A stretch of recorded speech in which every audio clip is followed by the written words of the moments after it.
जय श्री कृष्ण। अध्याय 2। देहिन अस्मिन् यथा देहे कौमारम यौवनम जरा तथा देहांतर प्राप्ति धीर तत्र न मोहाति। जिस प्रकार शरीरधारी आत्मा इस वर्तमान शरीर में बाल्यावस्था से तरुणावस्था में फिर वृद्धावस्था से निरंतर अग्रसर होता रहता है, उसी प्रकार मृत्यु होने पर आत्मा दूसरे शरीर में चला जाता है। धीर व्यक्ति ऐसे परिवर्तन से मोह को प्राप्त नहीं होता। तात्पर्य: प्रत्येक जीव एक व्यष्टि आत्मा है। वह प्रतिक्षण अपना शरीर बदलता रहता है, कभी बालक के रूप में, कभी युवा, कभी वृद्ध पुरुष के रूप में, तो कभी आत्मा वही रहता है, उसमें कोई परिवर्तन नहीं होता।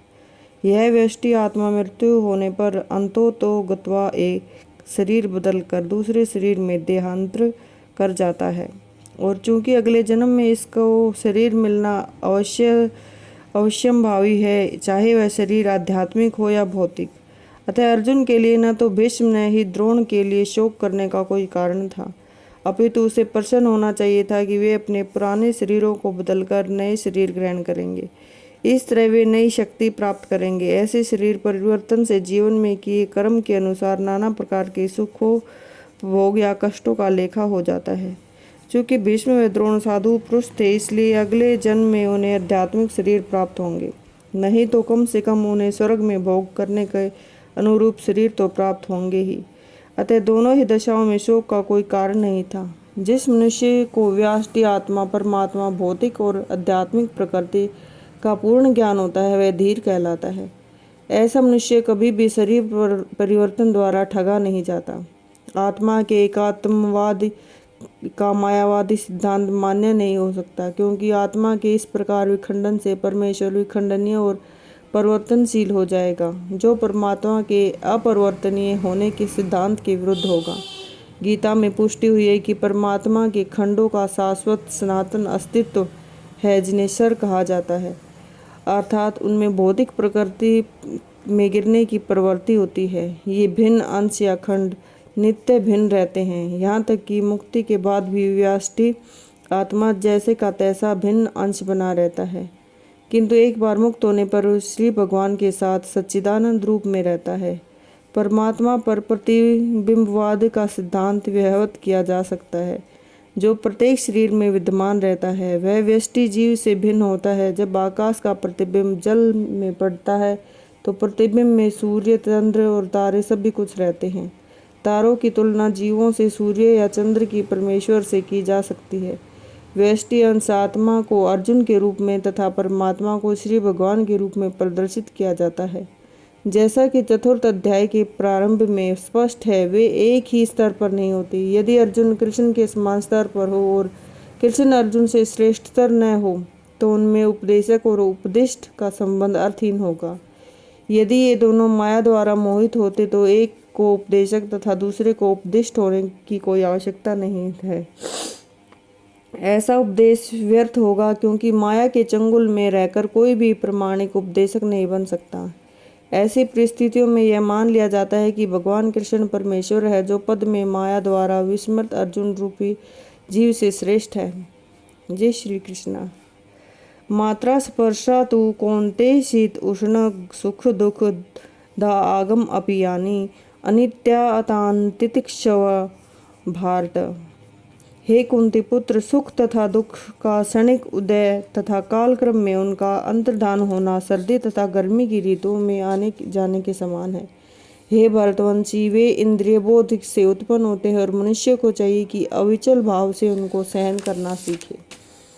तात्पर्य: कर्तव्य निर्वाह करते समय मनुष्य को सुख तथा दुख के क्षणिक आने जाने का और सहन करने का अभ्यास करना चाहिए। वैदिक आदेशानुसार मनुष्य को माघ, जनवरी से फरवरी के मास में भी प्रातःकाल स्नान करना चाहिए। उस समय अत्यधिक ठंड पड़ती है, किंतु जो धार्मिक नियमों का पालन करने वाला है, वह स्नान करने में तनिक भी झिझकता नहीं। इस प्रकार एक गृहिणी भीषण से भीषण गर्मी की ऋतु में भोजन पकाने में हिचकिचाती नहीं। जलवायु संबंधी असुविधाएं होते भी मनुष्य को अपना कर्तव्य निभाना होता है। इसी प्रकार युद्ध का करना क्षत्रिय का धर्म है। अतः उसे अपने किसी मित्र या परिजन से युद्ध करना पड़े तो उसे अपने धर्म से विचलित नहीं होना चाहिए। मनुष्य को ज्ञान प्राप्त करने के लिए धर्म के विधि विधान से पालन करने होते हैं, क्योंकि ज्ञान और भक्ति से ही मनुष्य अपने आप को माया के बंधन से छुड़ा सकता है। अर्जुन को जिन 2 नामों से संबोधित किया गया है वे भी महत्वपूर्ण हैं। कौन्तेय कहकर संबोधित करने से यह प्रकट होता है कि वह अपनी माता की ओर से संबंधित है, और भारत कहने से उसके पिता की ओर से, पितृकुल से संबंध प्रकट होता है।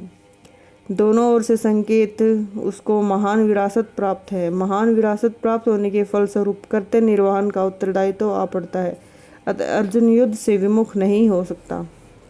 जय श्री कृष्ण। यम ही न व्यंथ यंती एते पुरुषम पुरुष ऋषभ सम दुख सुखम धीरम स अमृत्यावाय कल्पते।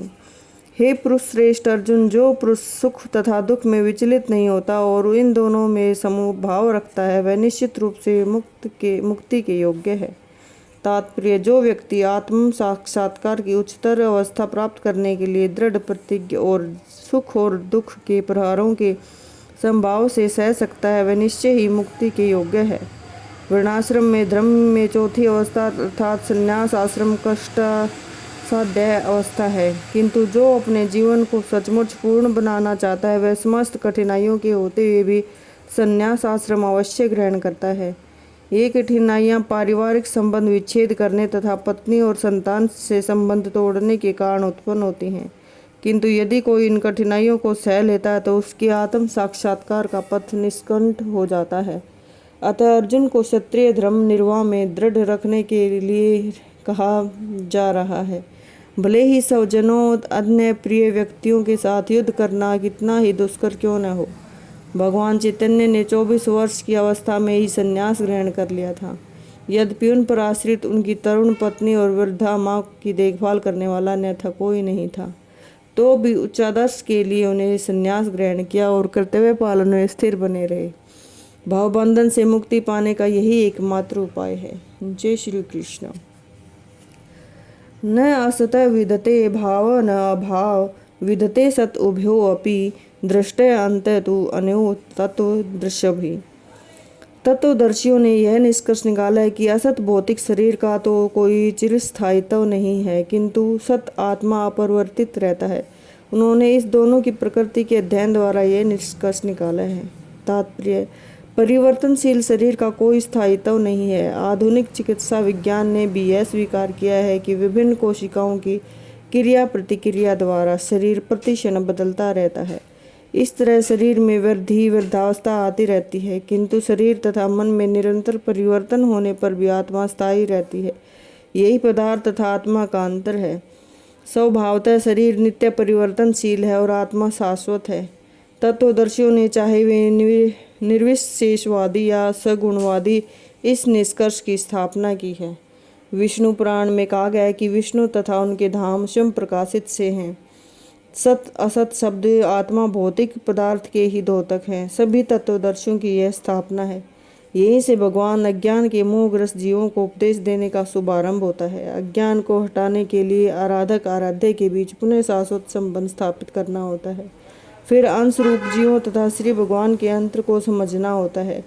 कोई भी व्यक्ति आत्मा के अध्ययन द्वारा परमेश्वर के स्वभाव को समझ सकता है। आत्मा और परमात्मा का अंतर अंश और पूर्ण के अंतर के रूप में है। वेदांत सूत्र श्रीमद् भागवत में परमेश्वर का समस्त उद्भवों प्रकाश का मूल माना गया है। ऐसे उद्भवों का अनुभव अपरा प्राकृतिक कर्मों द्वारा किया गया है। जीव का संबंध प्रकृति से है, जैसे कि 7वें अध्याय से स्पष्ट होगा। यद्यपि शक्ति और शक्तिमान में कोई अंतर नहीं है, किंतु शक्तिमान को परम माना जाता है और शक्ति या प्रकृति का गुण। अतः सारे जीव उसी तरह परमेश्वर के सदैव अधीन रहते हैं, जिस तरह सेवक स्वामी के शिष्य गुरु के अधीन रहते हैं। अज्ञान अवस्था में ऐसे स्पष्ट ज्ञान को समझ पाना असंभव है। अतः ऐसे अज्ञान को दूर करने के लिए सदा सर्वदा के लिए जीवों को प्रबुद्ध करने हेतु भगवान भगवद गीता का उपदेश देते हैं। जय श्री कृष्ण, जय श्री कृष्ण, जय श्री कृष्ण, जय श्री कृष्ण।